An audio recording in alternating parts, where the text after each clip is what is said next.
महाराष्ट्रातील महत्त्वाच्या बातम्या फक्त 10 मिनिटात. या चॅनलला अजूनही सबस्क्राईब केलं नसेल तर आत्ताच करा. केंद्र सरकारने एक मोठा उपक्रम हाती घेतलाय. एक दिवस एक विद्यापीठ हा केंद्र सरकारचा एक महत्त्वाकांक्षी उपक्रम आहे. या योजनेअंतर्गत देशातील तरुणांशी थेट संवाद साधण्यासाठी दररोज एक केंद्रीय मंत्री एका विद्यापीठाचा दौरा करणार आहे. जेनझी पिढीपर्यंत पोहोचणे आणि त्यांच्या अडचणी समजून घेणे हा यामागचा मुख्य उद्देश आहे. राज्यातील स्थानिक स्वराज्य संस्थांच्या शाळांमध्ये शिकणाऱ्या इयत्ता 1 ते 8वीच्या विद्यार्थ्यांसाठी राज्य सरकारने महत्त्वाचा निर्णय घेतलाय. विद्यार्थ्यांना शैक्षणिक साहित्य उपलब्ध करून देण्याच्या उपक्रमाअंतर्गत आता मोफत शालेय दप्तर देण्यात येणार आहे. शालेय शिक्षण विभागाच्या या निर्णयानुसार स्थानिक स्वराज्य संस्थांच्या शाळांतील इयत्ता 1 ते 5वी तसेच 6वी ते 8वीच्या विद्यार्थ्यांना दप्तराचा लाभ मिळणार आहे. शिवसेना पक्ष आणि निवडणूक चिन्हाच्या वादावर आज सुप्रीम कोर्टात महत्त्वाची सुनावणी पार पडणार आहे. निवडणूक आयोगाच्या निर्णयाविरोधात ठाकरे सेनेने दाखल केलेल्या याचिकेवर ही सुनावणी पार पडेल. आज ठाकरेंच्या शिवसेनेचा युक्तिवाद संपेल. त्यानंतर शिंदेंच्या शिवसेनेचे वकील महेश जेठमलानी युक्तिवाद करणार आहेत.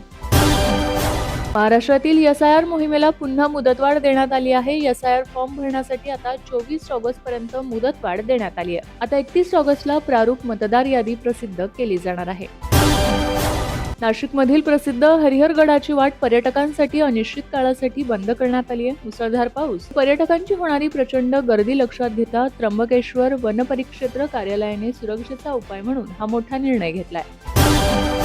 धाराशिवच्या कळंब नगर परिषदेत शिवसेना ठाकरे गटाला मोठा झटका बसण्याची शक्यता आहे. या नगर परिषदेत उद्धव ठाकरे यांच्या शिवसेनेकडून निवडून आलेले सर्वच्या सर्व 9 नगरसेवक गटनेत्यासह भाजपात प्रवेश करणार असल्याची माहिती समोर येते. उद्धव ठाकरे यांनी काल मुंबईतील मातोश्री या निवासस्थानी बोलवलेल्या लोकप्रतिनिधींच्या बैठकीकडे या नगरसेवकांनी पाठ फिरवली होती. त्यानंतर आता हे सर्व नगरसेवक भाजपमध्ये प्रवेश करणार असल्याची माहिती समोर आल्याने धाराशिवच्या राजकारणात एकच खळबळ उडाली आहे. रिक्षा चालकांसाठी महत्त्वाची बातमी आहे. मराठी भाषा न येणाऱ्या रिक्षा टॅक्सी चालकांवर आजपासून कडक अंमलबजावणी करण्यात येणार आहे. परिवहन मंत्री प्रताप सरनाईक यांनी ही माहिती दिली आहे. चालकांना मराठी शिकण्यासाठी 1 महिन्याची मुदत दिली जाईल. मात्र तरीही व्यावहारिक मराठीचे ज्ञान न शिकल्यास संबंधित चालकाचा परवाना 3 महिन्यांसाठी रद्द केला जाईल असा इशाराही प्रताप सरनाईक यांनी दिलाय. नागपूरमधील 18 नामांकित शाळांसह जिल्हाधिकारी कार्यालय आणि न्यायालयासारख्या एकूण 19 महत्त्वाच्या ठिकाणी ईमेलद्वारे बॉम्बस्फोट घडवून आणण्याची धमकी देण्यात आली आहे. या धमकीच्या सत्रामुळे शहरभर खळबळ उडाली असून पोलिसांनी व बॉम्ब शोधक पथकाने कसून तपासणी केली असता कोणतीही संशयास्पद वस्तू आढळली नाही. हा धमकीचा प्रकार अफवा असल्याचे स्पष्ट झाले आहे. मुख्यमंत्री माझी लाडकी बहीण योजनेतील अपात्र लाभार्थ्यांबाबत सुरू असलेल्या चर्चांवर राज्याचे मुख्यमंत्री देवेंद्र फडणवीस यांनी महत्त्वपूर्ण स्पष्टीकरण दिले आहे. नियमाबाहेर कोणालाही 1 रुपया दिला जाणार नाही आणि पात्र असलेल्या सर्व महिलांना नियमितपणे पैसे मिळत राहतील असा ठाम विश्वास मुख्यमंत्री देवेंद्र फडणवीस यांनी व्यक्त केला. राज्यात 1,65,00,000 महिला या योजनेसाठी पात्र ठरल्याची माहिती देखील त्यांनी यावेळी दिली आहे.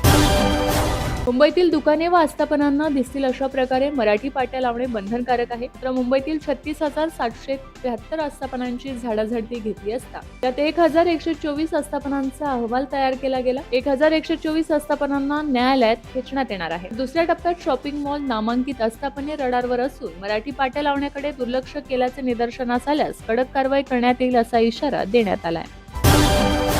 ज्येष्ठ नागरिकांचे कल्याण आणि त्यांचे रक्षण करण्यासाठी गठीत केलेल्या न्यायाधिकरणाला गरज पडल्यास आपले किंवा इतर रहिवाशांना पालकांच्या मालमत्तेतून घराबाहेर काढण्याचा पूर्ण अधिकार आहे असा महत्त्वपूर्ण निकाल सर्वोच्च न्यायालयाने पुन्हा एकदा दिला आहे. मुंबईतील आदर्श सोसायटीचा घोटाळा उघडकीस आल्यानंतर थांबवण्यात आलेली शासकीय जमीन वाटपाची प्रक्रिया तब्बल 16 वर्षांनंतर पुन्हा सुरू होते. महसूल मंत्री चंद्रशेखर बावनकुळे यांनी पुढाकार घेत राज्यातील सहकारी गृहनिर्माण संस्थांना शासकीय जमीन वाटप करण्यासाठी नवीन धोरण निश्चित केले. या धोरणात 7व्या वेतन आयोगानुसार नवीन उत्पन्न मर्यादा लागू करण्यात आली आहे. मागील काही दिवसांपासून देशात E20 पेट्रोलवरून चर्चा सुरूच आहेत. हा प्रश्न पेट्रोलमधील इथेनॉलच्या समावेशापासून ते इंजिन मायलेज आणि इंधनाच्या गुणवत्तेपर्यंत आहे. दरम्यान सरकारने सागरी इंधनात म्हणजे जहाजांमध्ये वापरल्या जाणाऱ्या इंधनात मोठे बदल करण्याची तयारी केली आहे. जहाजांमुळे होणारे प्रदूषण कमी करण्यासाठी जैव इंधन आणि त्यांच्या मिश्रणांना प्रोत्साहन देण्यासाठी एक आराखडा सादर करण्यात आला. देशात पेट्रोलमधील इथेनॉलच्या टक्केवारीवरून वाद पेटलेला असतानाच आता जहाजांच्या इंधनातही जैव इंधनाचा वाटा वाढवण्याची तयारी सुरू आहे. राज्यात गेल्या काही दिवसांपासून अनेक भागात श्रावण सरींची उघडीप पाहायला मिळत आहे. मात्र मध्य महाराष्ट्र आणि मराठवाड्यातील काही जिल्ह्यांमध्ये अजूनही विजांसह पावसासाठी पोषक हवामान कायम आहे. आज राज्यातील 4 जिल्ह्यांना विजांसह वादळी पावसाचा येलो अलर्ट देण्यात आलाय. त्यामुळे संबंधित जिल्ह्यातील नागरिकांना आवश्यक ती खबरदारी घेण्याचे आवाहन करण्यात आले आहे. परिवहन मंत्री प्रताप सरनाईक यांच्या ठाण्यातूनच मराठी न बोलणाऱ्या रिक्षा चालकांविरोधात कारवाई सुरू करण्यात आली आहे. रिक्षा चालकांनी प्रवाशांशी मराठीत संवाद साधावा यासाठी ठाणे प्रादेशिक परिवहन विभागाने गुरुवारी सकाळपासून ही कारवाई सुरू केली आहे. यामुळे आता मराठी येत नसलेल्या रिक्षा चालकांची तपासणीपासून वाचण्यासाठी धावपळ सुरू असल्याचे चित्र पाहायला मिळत आहे.